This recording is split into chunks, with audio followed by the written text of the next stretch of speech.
Well, that one he has hit straight out of the middle of the bat. That's going to be 50 for Mushfiqur into the stands. চট্টগ্রামে গর্জে উঠেছে টাইগাররা। 7 match পর মুশফিকের 50, তামিমের 5000 run, 278 রানের টার্গেটে bat করছে England.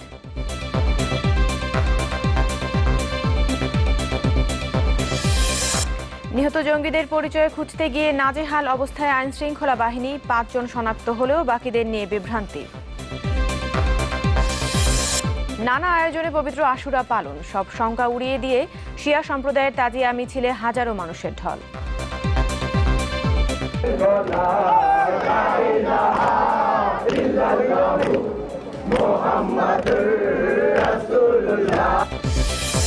মিয়ানমারের রাখাইন রাজ্যে ফের উত্তেজনায়, রোহিঙ্গাদের বাংলাদেশিমুখী হওয়ার শঙ্কা, সীমান্তে সতর্কতা জারি।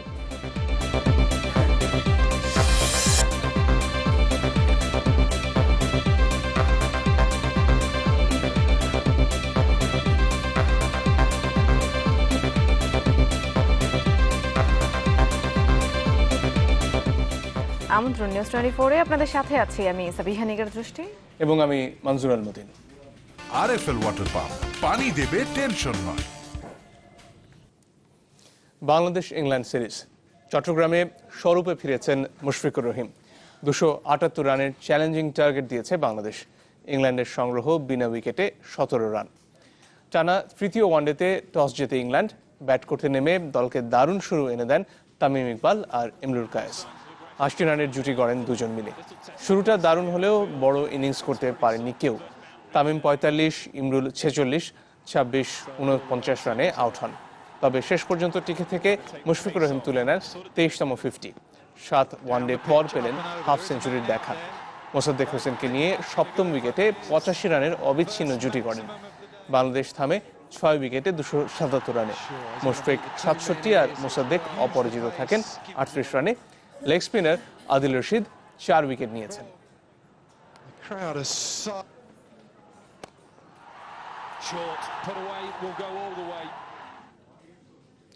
এবারে দেখে নেব বাংলাদেশের শীর্ষ 5 রান সংগ্রাহকের তালিকা। প্রথম বাংলাদেশ হিসেবে 5000 রানের মাইল ফলক স্পর্শ করা তামিম ইকবাল আছেন সবার উপরে।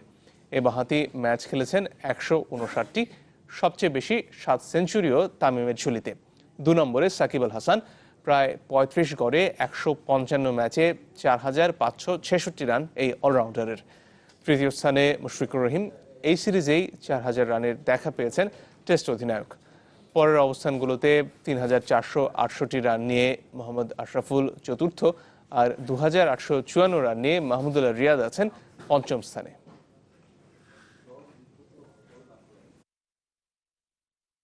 আনোয়ার গ্রুপ নিয়ে এলো আনোয়ার ইন্ডাস্ট্রিয়াল সিমেন্ট শীট।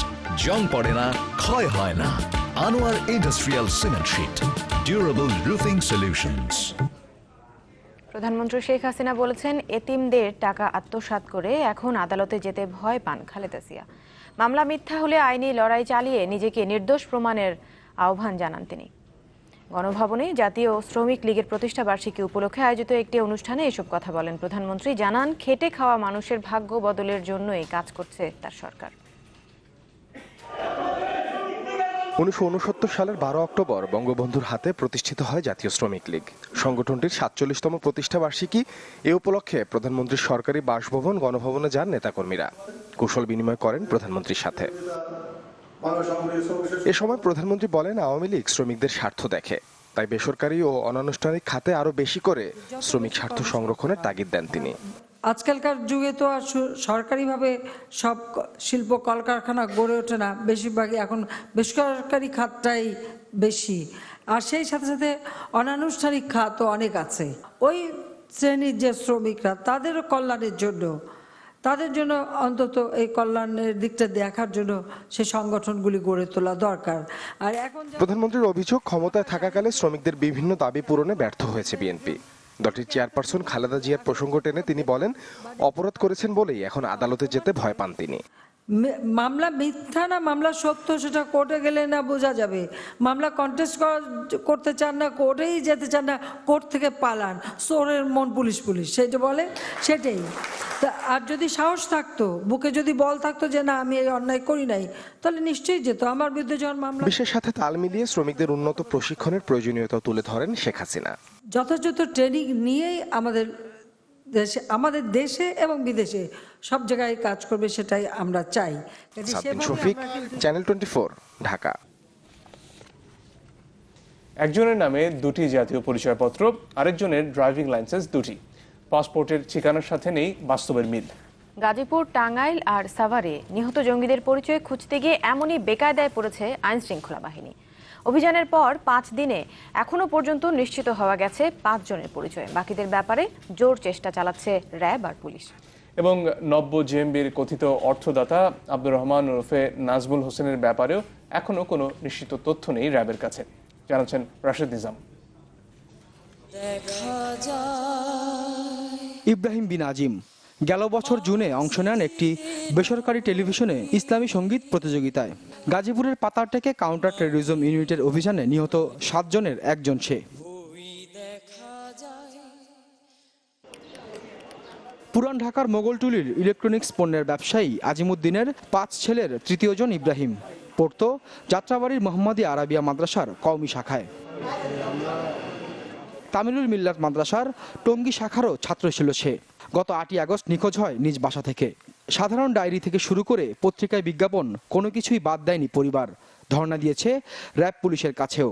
এমনকি 8ই অক্টোবর অভিযানের দিনও একটি জাতীয় পত্রিকায় খবর আসে ইব্রাহিমের না ফেরার।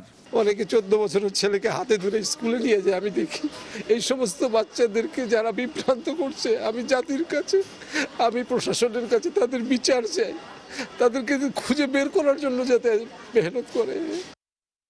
ইব্রাহিম ছাড়া গাজীপুরের পাতারটেকে নিহত আরও 2 জনের তথ্য পাওয়া গেছে। এদের একজন নব্য জেএমবির ঢাকা বিভাগীয় প্রধান ফরিদুল ইসলাম আকাশ, বাড়ি সিরাজগঞ্জ। অন্যজন সুনামগঞ্জের ছাতক উপজেলার সাইফুর রহমান ওরফে বাবলু। গেল আগস্টে নিখোঁজ হয় সে। কাউন্টার টেরোরিজম ইউনিট বলছে বাকিদের পরিচয় নিশ্চিত করার কাজ চলছে। অন্যদিকে গাজীপুরের হারিনাল ও টাঙ্গাইলের কাকমারায় নিহত 4 জনের মধ্যে 2 জনের পরিচয় নিশ্চিত করেছে র্যাব। হারিনালে নিহতদের একজন আমিনুল হাসানের বাড়ি জয়পুরহাটে। গত বছরের 4 অক্টোবর নিখোঁজ হয় সে। আর কাকমারায় নিহত 2 জনের মধ্যে একজন রাজশাহী বিশ্ববিদ্যালয়ের ইংরেজি বিভাগের ছাত্র আহসান হাবিব শোভন। মুক্তিযোদ্ধা পরিবারের সন্তান আহসান নিখোঁজ হয় 2014 সালে। র্যাবের অভিযানে নিহত আরও 2 জনের একজন রাশেদ ও আরেকজন সাগর, এমনটাই জানা গেছে প্রাথমিকভাবে। ঘটনাস্থল থেকে একজনের ছবি দিয়ে 2 নামে 2টি জাতীয় পরিচয়পত্র পাওয়ায় হিমশিম খেতে হচ্ছে আসল পরিচয় বের করতে। লক্ষণীয় যে এরা 2 জনই কিন্তু প্রায় বছর খানিক ধরে কিন্তু নিখোঁজ আছে, পরিবার থেকে বিচ্ছিন্ন। এবং এর মধ্যে একজন সে ইতিপূর্বে কিন্তু একটি অস্ত্র মামলায় সে গ্রেপ্তার হয়েছিল এবং পরবর্তীতে জামিন পেয়ে পরে নিরুদ্দেশ হয়। সেক্ষেত্রে বাকি যে 3 জনের পরিচয়, 3 জনের পরিচয় নিশ্চিত হওয়ার জন্য আমরা কাজ করছি। একই দিনে সাভারের আশুলিয়ায় অভিযানের সময় নিহত আব্দুর রহমান জেএমবির অর্থ যোগানদাতা বলে দাবি র্যাবের। যদিও এখনও তার পরিচয় নিশ্চিত হতে পারেনি বাহিনীটি। তার নামে একটি পাসপোর্ট ও ড্রাইভিং লাইসেন্স পাওয়া গেছে। আরেকটি ড্রাইভিং লাইসেন্সে তার ছবি ব্যবহার করা হলেও নাম দেয়া আছে নাজমুল হোসেন। আবার মাহতাব হোসেন নামে একটি ওষুধ কোম্পানির বিপণন ব্যবস্থাপক পদের পরিচয়পত্রও আছে ওই ব্যক্তির। তার যে ডকুমেন্টগুলি পেয়েছিলাম সেই ডকুমেন্টে যে তার স্থায়ী ঠিকানা দেওয়া ছিল সেই ঠিকানা আসলে ভুল ছিল। সেখানে আমরা নিশ্চিত হয়েছি যে ওই ঠিকানায় আসলে আব্দুর রহমান নামের কেউ নাই। রাশেদ নিজাম, চ্যানেল 24, ঢাকা। টাঙ্গাইলে জঙ্গি বিরোধী অভিযানে নিহত 2 জনের মধ্যে একজনের লাশ হস্তান্তর করা হয়েছে। দুপুরে জঙ্গি আহসান হাবিবের মরদেহ গ্রহণ করেন তার বাবা আলতাফ হোসেন। এর আগে টাঙ্গাইল মেডিকেল কলেজ হাসপাতালের হিমঘরে ছেলের লাশ শনাক্ত করেন তিনি। র্যাব জানায় নওগাঁ থেকে এসএসসি আর এইচএসসি পাশ করে রাজশাহী বিশ্ববিদ্যালয়ের ইংরেজি বিভাগে ভর্তি হন আহসান হাবিব। 2014 সালে অবৈধ অস্ত্র বহনের দায়ে তাকে গ্রেফতার করা হয়। 2015 সালের মে মাসে জামিনে মুক্ত হওয়ার পর থেকেই নিখোঁজ ছিল আহসান হাবিব।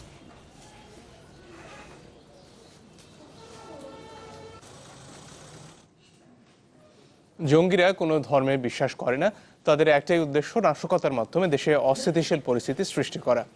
রাজধানীর সূত্রাপুরে বিবিকা রওজায় তাজিয়া মিছিলের নিরাপত্তা পরিদর্শনে গিয়ে একথা বলেন পুলিশ মহাপরিদর্শক। জানান, জঙ্গিদের বেশিরভাগ অর্থের যোগান আসে ডাকাতির মাধ্যমে। জঙ্গিরা যে কোন ধর্মে আমরাই জানি না। তারা মুসলমানদের উপরে হামলা করে, তারা হিন্দুদের উপরে হামলা করে, তারা খ্রিস্টানদের হামলা করে, তারা মসজিদে হামলা করে, তারা শিয়া সম্প্রদায়ে হামলা করে। এরা যে কি চায় তাই আমরা জানি। এগুলো বিভিন্নভাবে অর্থ এসে থাকে, বিদেশ থেকেও আসে, দেশ থেকেও কেউ কেউ দেয়, আবার তারা ডাকাতি করে, ছিনতাই করে তারা অর্থ সংগ্রহ করে। টেকো নুডলস, সময়ে অসময়ে সব সময়। হায় হোসাইন ধ্বনিতে মুখরিত হলো ঢাকার রাজপথ। সব শঙ্কা আর আতঙ্ক উড়িয়ে হোসেনি দালান থেকে বের হওয়া তাজিয়া মিছিলে একাকার সব বয়সী হাজারো মানুষ। গত বছরের বোমা হামলার শোককে সঙ্গী করেই নজিরবিহীন নিরাপত্তায় সকালে পুরান ঢাকায় মিছিল বের করেন শিয়া সম্প্রদায়ের লোকজন।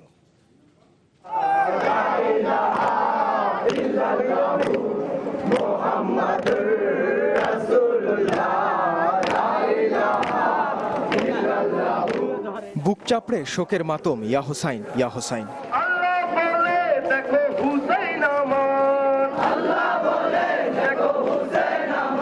আরবি তাজিয়া শব্দের অর্থ শোক। মহানবী হযরত মুহাম্মদ সাল্লাল্লাহু আলাইহি ওয়াসাল্লামের দৌহিত্র ইমাম হোসেনের কারবালার ময়দানে শহীদ হওয়ার দিনকে স্মরণ করতেই এই তাজিয়া মিছিল। রেওয়াজ অনুযায়ী মিছিলে থাকে দুটি ঘোড়া। একটি ঘোড়া যোদ্ধার আদলে সুসজ্জিত, দুলদুল নামে যার পরিচিতি, অন্যটি প্রতীকী রক্তাক্ত।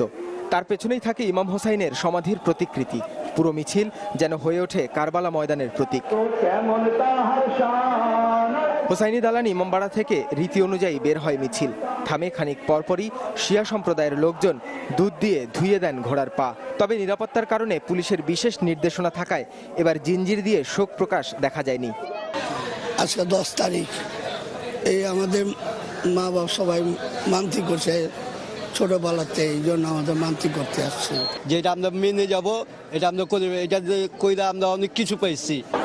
গত বছরের বোমা হামলার দুঃসহ স্মৃতির সাথে শঙ্কা সঙ্গী থাকলেও জনস্রোতে কমতি ছিল না এতটুকু। আমাদের ভিতরে কোনো ভয় নাই। কেন ভয় নাই? আমরা এগিয়েই যাব, পিছিয়ে যাব না। আমরা জহরতুমানকে আমরা ভয় করব না।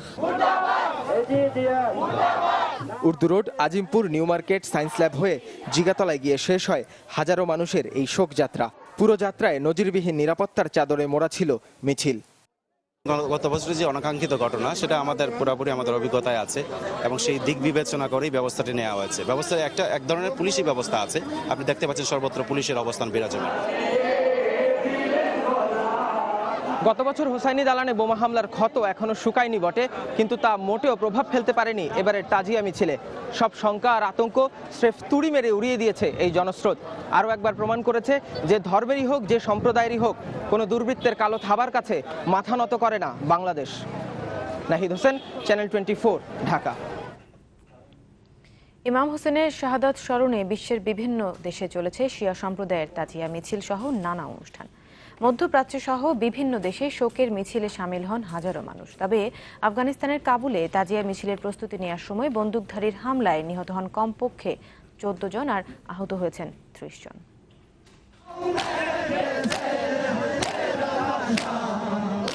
এমন আর্তনাদ উঠছে শিয়া মুসলমানদের তাজিয়া মিছিল থেকে। ইরাকের কারবালায় ফোরাত নদীর তীরে ইয়াজিদ বাহিনীর হাতে শহীদ হওয়া ইমাম হুসাইন রাদিয়াল্লাহু তাআলা আনহুর স্মরণে এই মর্সিয়া আর মাতম।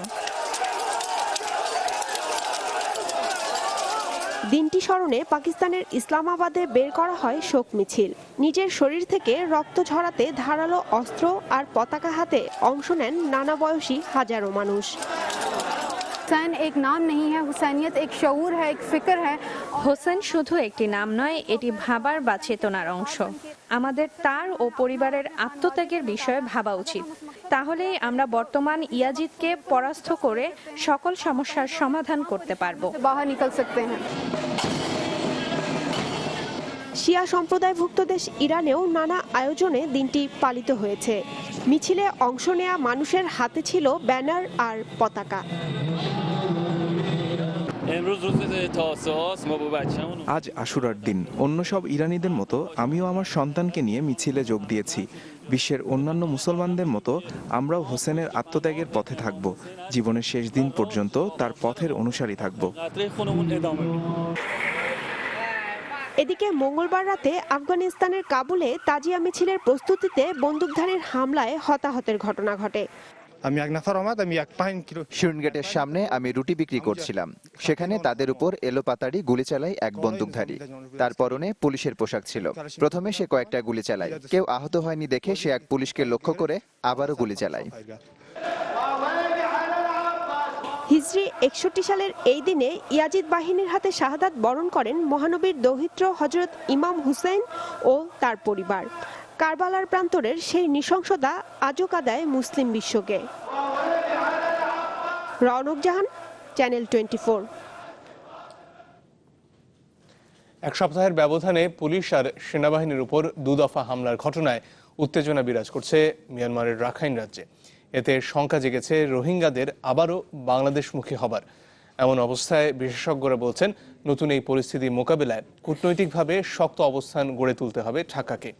এছাড়া রোহিঙ্গা ইস্যুতে চীনের হস্তক্ষেপের সম্ভাবনাও তেমন একটা নেই। began to understand the significance of the Nobel Prize. It had made me real once again. শান্তিতে নোবেল বিজয়ী সুচির দেশ মিয়ানমারে জাতিগত অশান্তি যেন থামছেই না। গণতন্ত্রের পথযাত্রায় মিয়ানমারের 135টি জাতিগোষ্ঠী স্বীকৃতি নিশ্চিত হলেও দেশ পরিচয়হীন এক জনগোষ্ঠীর নাম রোহিঙ্গা। ধর্ম বিশ্বাসে প্রধানত মুসলিম, বাস মিয়ানমারের রাখাইন রাজ্যে। ইতিহাস বলে আরাকানের রোহিঙ্গাদের বসবাস শুরু হয় 7ম-8ম শতাব্দীতে। মধ্যপ্রাচ্যীয় মুসলিম ও স্থানীয় আরাকানিদের সংমিশ্রণে রোহিঙ্গা জাতির উদ্ভব। পরবর্তীতে চাটগাইয়া, রাখাইন, আরাকানি, বার্মিজ, বাঙালি, ভারতীয়, মধ্যপ্রাচ্য, মধ্য এশিয়া ও দক্ষিণ পূর্ব এশিয়ার মানুষদের মিশ্রণে উদ্ভূত এই সংকর জাতি ত্রয়োদশ-চতুর্দশ শতাব্দীতে পূর্ণাঙ্গ জাতি হিসেবে আত্মপ্রকাশ করে। পঞ্চদশ থেকে অষ্টাদশ শতাব্দী পর্যন্ত আরাকানের রোহিঙ্গাদের নিজেদের রাজ্য ছিল। তবে ইতিহাস যাই বলুক, নিজ দেশের নাগরিক হিসেবে রোহিঙ্গাদের স্বীকৃতি দেয় না মিয়ানমার। এর কারণে মৌলিক চাহিদা সহ নানা ধরনের নির্যাতনের শিকার হতে হয় তাদের, যার জন্য অনেককেই ছাড়তে হয়েছে বসতভিটা। এরই মধ্যে বাংলাদেশ সীমান্ত ঘেঁষে রাখাইন রাজ্যে সামরিক অভিযান শুরু হওয়ায় আশঙ্কা জেগেছে রোহিঙ্গাদের আবারও বাংলাদেশমুখী হবার। যদি পুশব্যাক হয় বা এই ধরনের কোনো আরেকটা ক্রাইসিস বাংলাদেশ এবং মায়ানমারের মধ্যে হয়, তাহলে মুশকিলটা হবে যে মুসলিম ওয়ার্ল্ডের সাথে আমাদের রিলেশনশিপে একটা মোটামুটি খুব বড় ডেন্ট হবে না, কিন্তু একটা মোটামুটি বড় আর্গুমেন্টের জায়গা চলে আসবে। মিয়ানমারের নির্যাতনের ভয়ে বরাবরই বাংলাদেশ, থাইল্যান্ড ও মালয়েশিয়ায় পাড়ি জমায় রোহিঙ্গারা। নতুন এই পরিস্থিতিতে বাংলাদেশকে কূটনৈতিকভাবে শক্ত অবস্থান গড়ে তুলতে হবে বলে জানান আন্তর্জাতিক সম্পর্ক বিশেষজ্ঞরা। বাংলাদেশ সরকারকে সব রকমের ইনিশিয়েটিভ নিতে হবে, ডিপ্লোম্যাটিক লেভেলে এটাকে নিতে হবে, গ্লোবাল লেভেলে নিতে হবে, এবং অবশ্যই এটা রিজিওনাল লেভেলে যে প্ল্যাটফর্মসগুলি আছে সেখানে এই বিষয়টা নিয়ে প্রোঅ্যাক্টিভলি একটা ব্যবস্থা গ্রহণ করা প্রয়োজন। তবে মিয়ানমারের রোহিঙ্গা ইস্যুতে চীন জড়িত হতে চাইবে না বলেও ধারণা এই অধ্যাপকের। মুন্নিমুন, চ্যানেল 24। মিয়ানমারের রাখাইন রাজ্যে সহিংসতার কারণে সীমান্তে সতর্কতা বাড়িয়েছে বাংলাদেশ। কক্সবাজার আর বান্দরবান সীমান্তে টহল জোরদার করেছে বিজিবি। বন্ধ রয়েছে বৈধ পথে যাতায়াত। এরই মধ্যে মিয়ানমারে আটকে পড়া 20 বাংলাদেশিকে ফেরত আনা হয়েছে। তারা জানিয়েছেন, মংডু সহ রাখাইনের বিভিন্ন এলাকায় থমথমে পরিস্থিতি বিরাজ করছে। তবে বিভিন্ন কাজে আসা মিয়ানমারের 200-রও বেশি নাগরিক এখনও বাংলাদেশে রয়ে গেছেন। এদিকে টেকনাফে আহত অবস্থায় আটক মিয়ানমারের 2 নাগরিককে চিকিৎসা শেষে দেশটির সীমান্ত রক্ষীদের কাছে হস্তান্তর করেছে বিজিবি।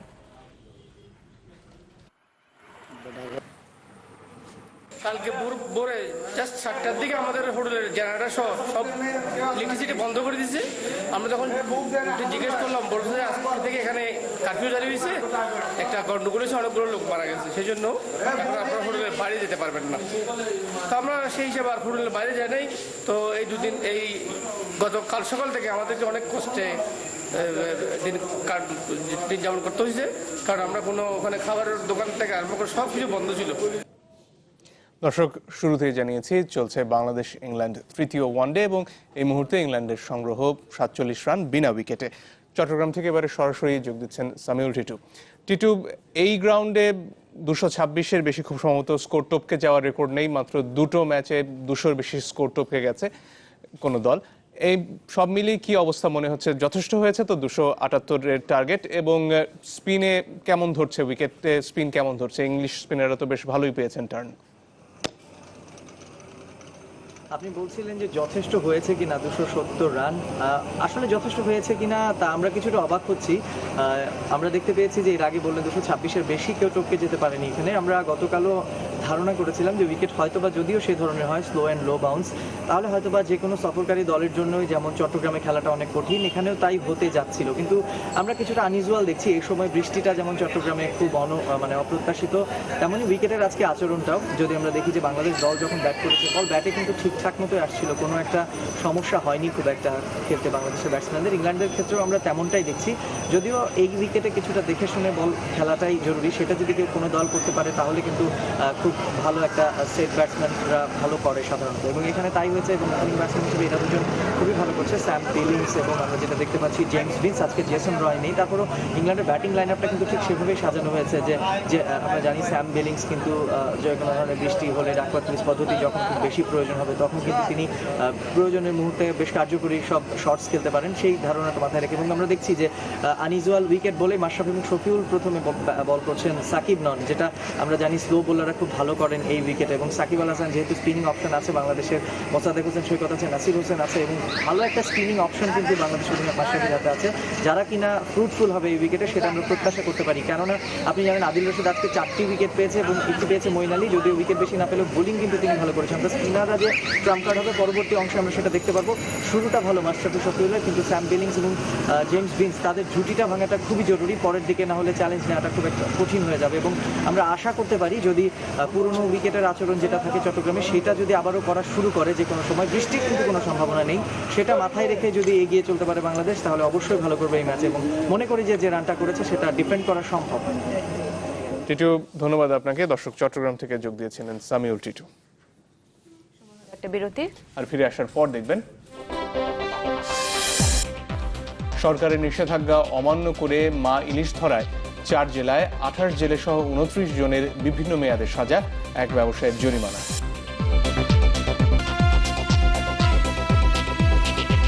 আবারও আমন্ত্রণ, দেখছেন নিউজ 24। সুষ্ঠু নির্বাচন এবং গণতন্ত্রের জন্য প্রয়োজনে আপোষ ও সমঝোতা করতে রাজি বিএনপি।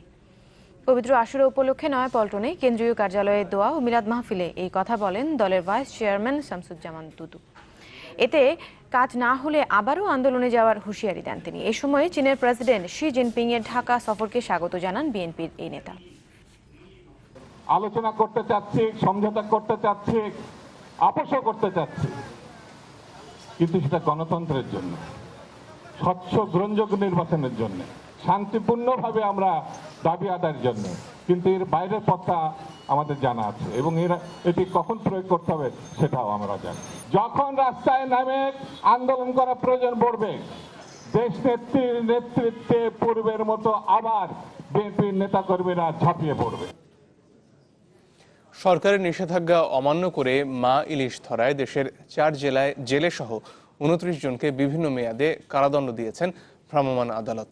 ইলিশ ধরার অভিযোগে ভোলার মেঘনায় অভিযান চালিয়ে 11 জেলেকে আটক করে কোস্টগার্ড আর মৎস্য বিভাগের একটি দল। এদের মধ্যে 6 জনকে 1 বছর করে কারাদণ্ড দেন ভ্রাম্যমাণ আদালত। বাকিরা শিশু হওয়ায় তাদের ছেড়ে দেওয়া হয়। বরগুনার বলেশ্বর নদী থেকে আটকের পর 12 জেলেকে 1 মাস করে জেল দেওয়া হয়। এছাড়া জব্দ করা হয় 50,000 মিটার জাল এবং 50 কেজি ইলিশ। লক্ষ্মীপুরের মৎস্যজীবী সমিতির নেতাসহ 10 জেলের 2 বছর করে কারাদণ্ড হয়েছে। গোপালগঞ্জে এক ব্যবসায়ীর 1 বছরের কারাদণ্ড এবং আরেকজনকে 3,000 টাকা জরিমানা করা হয়েছে। প্রযোজন মৌসুম হওয়ায় আজ থেকে 2 নভেম্বর পর্যন্ত 22 দিনের জন্য ইলিশ আহরণ, বিপণন এবং কেনাবেচা বন্ধের সিদ্ধান্ত নিয়েছে সরকার।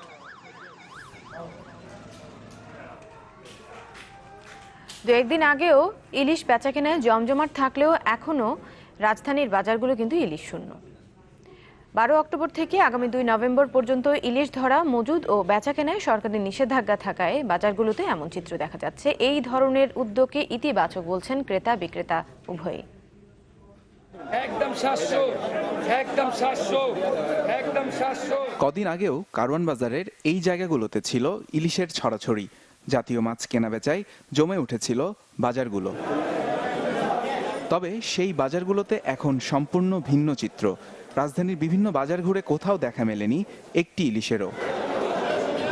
ইলিশের সুষ্ঠু প্রজননের লক্ষ্যে সম্প্রতি 12 অক্টোবর থেকে আগামী 2 নভেম্বর পর্যন্ত 22 দিন ইলিশ ধরা, মজুদ ও বেচাকেনা নিষিদ্ধ ঘোষণা করে সরকার। এর ফলে বাজারে এখন এমন চিত্র। অনেকেই 11 অক্টোবর বাজারে আসেন শুধু বেশি করে ইলিশ কিনতে। শেষ দিনে দামও ছিল সস্তা। গতকাল পর্যন্ত রেট অনেক কম ছিল।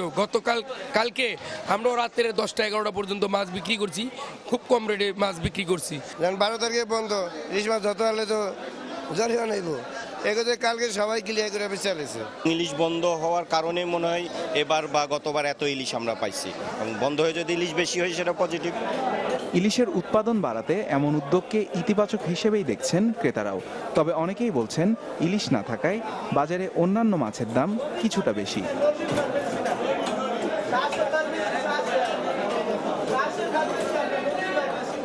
বন্ধ করছে ঠিকই আছে, কারণ প্রজনন ইলিশ বৃদ্ধি বাড়ানোর জন্য।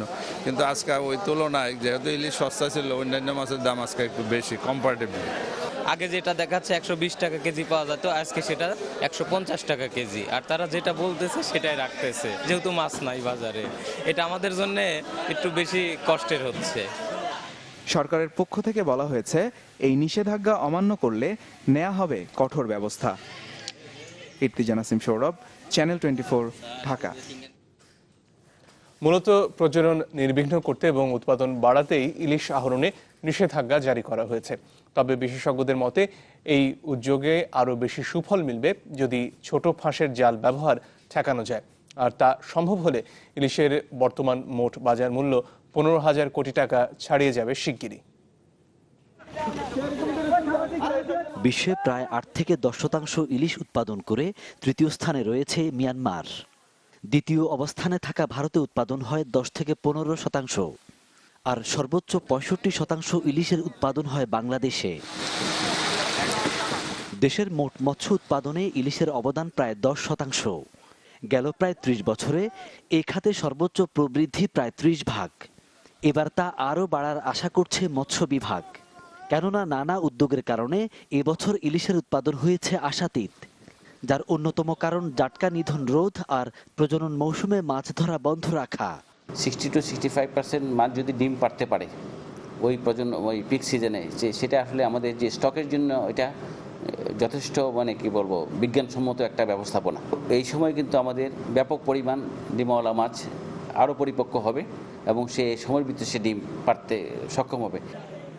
সবশেষ গেল বছর ইলিশ আহরণ হয়েছে 4 লাখ টনের কাছাকাছি। এবার তা ছাড়িয়ে যেতে পারে। তবে গবেষকরা বলছেন এখনও ছোট ফাঁসের জাল ব্যবহার রোধ না হওয়ায় নির্বিচারে ধরা পড়ছে ছোট মা ইলিশ। তাই ছোট ফাঁসের জাল ব্যবহারের বিষয়েও নিতে হবে কঠোর উদ্যোগ। যেটা আমরা 250, 300 বা 400 গ্রামের মধ্যে ধরতেছি, সেটাকে যদি 800 গ্রাম, 600 গ্রাম বা 1 কেজি পর্যন্ত নেওয়া যায়, তাহলে আপনি দেখেন আমাদের যে সংখ্যায় ধরা হচ্ছে, এই সংখ্যায় আমাদের কয়েকশো মেট্রিক টন উৎপাদন কিন্তু বাড়িয়ে দেবে। আবার সংখ্যাটা আমরা যদি মা মাছগুলোর 10%ও আরও অতিরিক্ত 10%কেও যদি বাঁচিয়ে রাখতে পারি, তাহলে আমাদের এই ডিম পাড়া, পোনা উৎপাদন, জাটকা উৎপাদনের পরিমাণও অনেক গুণ বাড়িয়ে দেবে। 2012 সাল থেকে বন্ধ রয়েছে ইলিশ রফতানি। তবে উৎপাদন বাড়ায় এ ব্যাপারে নতুন করে চিন্তাভাবনা করছে সরকার, যদিও এ নিয়ে রয়েছে নানা বিতর্ক। ফখরুল ইসলাম, চ্যানেল 24, চট্টগ্রাম। আরও একটা বিরতি এবার ফিরে এসে থাকছে। দুর্যোগপূর্ণ আবহাওয়ায় সাগরে নৌযান চলাচল বন্ধ। সেন্ট মার্টিনে 2 দিন ধরে আটকা পড়ে আছেন 250-এরও বেশি পর্যটক।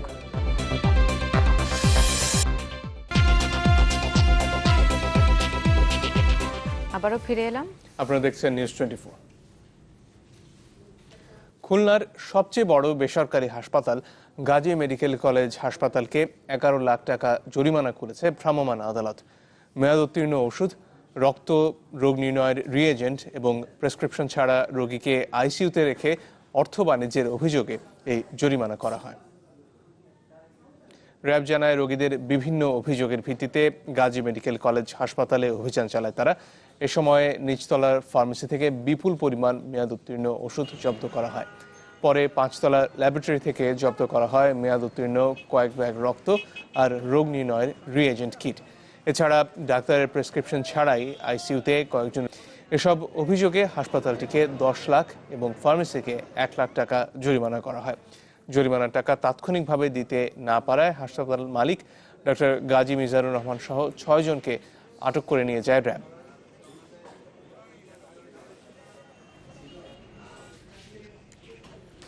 দুর্যোগপূর্ণ আবহাওয়ার কারণে কক্সবাজারের সেন্ট মার্টিনে বেড়াতে গিয়ে আটকা পড়েছেন 250 শতাধিক পর্যটক। সাগর উত্তাল থাকায় মঙ্গল ও বুধবার সকালে কোনো জাহাজ সেন্ট মার্টিন যায়নি। ফলে আটকে পড়া পর্যটক ফিরতে পারছেন না। তবে পর্যটকরা নিরাপদে আছেন বলে জানিয়েছে প্রশাসন। তাদের খাদ্য ও থাকা সহ কোনো ধরনের অসুবিধাও হচ্ছে না, এই খবরটিও তারা বলেছেন এবং খেয়াল রাখা হচ্ছে বলে এই ব্যাপারটি তারা জানিয়েছেন যে সেন্ট মার্টিনের ইউপি চেয়ারম্যান নূর আহমদ। আবহাওয়া অধিদপ্তর জানায় গভীর বঙ্গোপসাগরে সৃষ্ট নিম্নচাপ ও মেঘমালার কারণে সাগর উত্তাল থাকায় 3 নম্বর সতর্ক সংকেত জারি করা হয়েছে।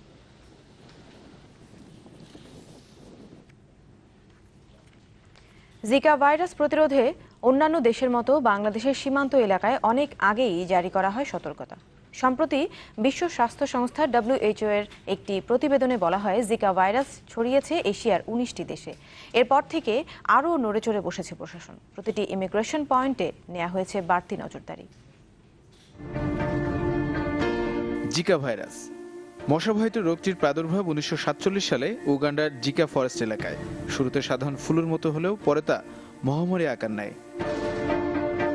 বিশ্ব স্বাস্থ্য সংস্থার সম্প্রতি প্রকাশিত এক প্রতিবেদনে বলা হয়েছে এশিয়ার 19টি দেশে জিকা ভাইরাস ছড়িয়ে পড়েছে। যদিও বাংলাদেশে এখন এর অস্তিত্ব মেলেনি, তারপরও সরকারের পক্ষ থেকে সব ইমিগ্রেশন চেকপোস্টে বসানো হয়েছে থার্মাল ম্যাশিং সহ মেডিকেল টিমও। আমি ইন্ডিয়া থেকে আসলাম। জিকা ভাইরাস সম্বন্ধে আসলে আমাকে মোটামুটি বলছে, ধারণা দিছে এবং মানে বলছে আপনারা সচেতন থাকবেন। বাংলাদেশে এসে বর্ডারে এসে দেখছি যে জিকা ভাইরাসের মেডিকেল ক্যাম্প এখানে ঠিকঠাক কাজ করছে। ইমিগ্রেশন পয়েন্টগুলোতে আগাম সতর্কতা নিয়ে সন্তোষ প্রকাশ করেছেন সাধারণ যাত্রীরা। আমাদেরকে ভারতে 2 থেকে 3 বার চেক করা হয়েছে, যাওয়ার সময় এবং আসার সময় 2 সময়, এবং আমাদের যার সাথে গেছিলেন 3 জন, তার সবাইকে জিকা ভাইরাস সম্বন্ধে ভালোভাবে আমাদেরকে চেক করছে। প্রশাসন বলছে আতঙ্কিত হওয়ার কিছু নেই, যে কোনো পরিস্থিতি মোকাবেলায় সতর্ক আছেন তারা।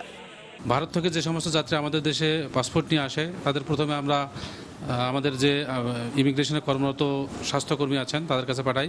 তারা স্বাস্থ্য পরীক্ষা করে জিকা ভাইরাসে আক্রান্ত হয়েছে কিনা এই বিষয়টা যখন আমাদেরকে নিশ্চিত করে তখন তাদেরকে আমরা আমাদের দেশে প্রবেশ করার অনুমতি প্রদান করি। এখানে আমরা আমাদের যারা আছে আমরা সবাই সতর্কই আছি এরকম কোনো পেশেন্ট যদি আসি। এখন পর্যন্ত জিকা ভাইরাস কোনো লক্ষণ আক্রান্ত কোনো লক্ষণের রোগী বা প্যাসেঞ্জার পায়নি। তবে লালমনিরহাট বুড়িমারি সীমান্তে এখনো কোনো মেডিকেল টিম না থাকায় অসন্তোষ প্রকাশ করেছেন যাত্রীরা।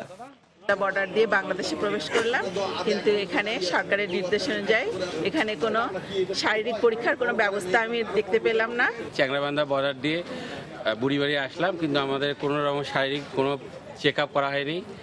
ইমিগ্রেশন চেকপোস্ট কর্তৃপক্ষের দেওয়া তথ্যে বেনাপোল, দর্শনা, হিলি, আখাউড়া ও বাংলাবান্ধা বন্দর দিয়ে প্রতিদিন কয়েক হাজার মানুষ যাতায়াত করেন।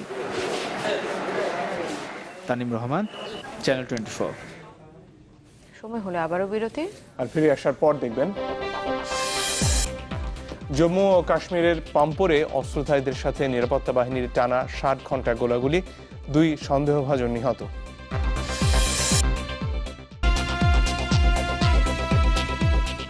আপনারা দেখছেন নিউজ 24। দেশের বাইরের খবর জানাবো এবার। ভারত নিয়ন্ত্রিত জম্মু ও কাশ্মীরে নিরাপত্তা বাহিনীর সাথে বন্দুকধারীদের প্রায় 60 ঘন্টার বন্দুক যুদ্ধ শেষ হয়েছে। ভারতীয় সেনাবাহিনীর দাবি এতে 2 বন্দুকধারী নিহত হয়েছে।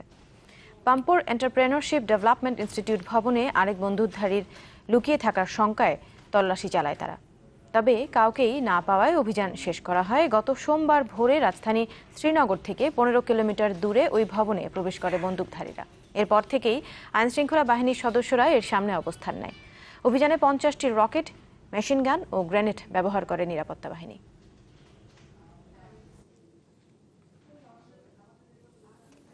রিপাবলিকান দলের প্রেসিডেন্ট প্রার্থী ডোনাল্ড ট্রাম্পের উপর থেকে আনুষ্ঠানিকভাবে সমর্থন সরিয়ে নিতে দলটির সিনিয়র নেতাদের আহ্বান জানিয়েছেন প্রেসিডেন্ট বারাক ওবামা। স্থানীয় সময় মঙ্গলবার সন্ধ্যায় নর্থ ক্যারোলাইনায় হিলারির সমর্থনে একটি নির্বাচনী সমাবেশে এই আহ্বান জানান তিনি।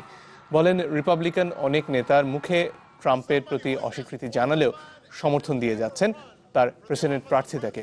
নারী বিদ্বেষী মন্তব্যের কারণে ট্রাম্প হোয়াইট হাউসের যোগ্য নন বলেও মন্তব্য করেন তিনি। এদিকে ফ্লোরিডায় নির্বাচনী সমাবেশে ট্রাম্প দাবি করেন, তার নারী বিদ্বেষী মন্তব্য নিয়ে এত কথা হলেও এখনো অনেক নারী তার পক্ষেই রয়েছেন।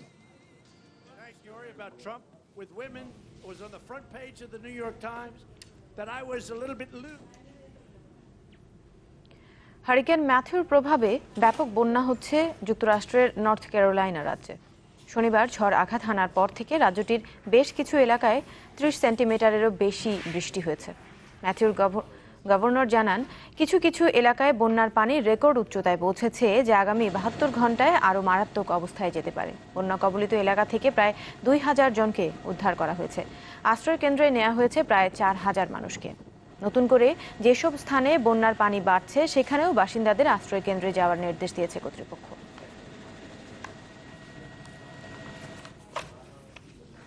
শেষ করব নিউজ 24। তার আগে শিরোনামগুলো আরেকবার। Well, that one he has hit straight out of the middle of the bat. That's going to be 50 for Mushfiqur into the stands. চট্টগ্রামে গর্জে উঠেছে টাইগাররা। 7 ম্যাচ পর মুশফিকের 50, তামিমের 5000 রান। 278 রানের টার্গেটে ব্যাট করছে ইংল্যান্ড।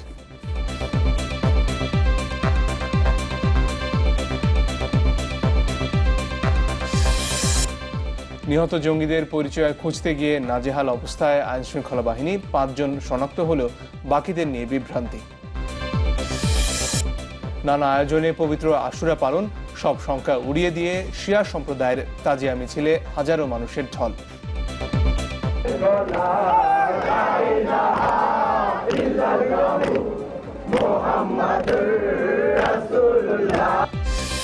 মিয়ানমারের রাখাইন রাজ্যে ফের উত্তেজনায় রোহিঙ্গাদের বাংলাদেশ মুখী হওয়ার শঙ্কা, সীমান্তে সতর্কতা জারি।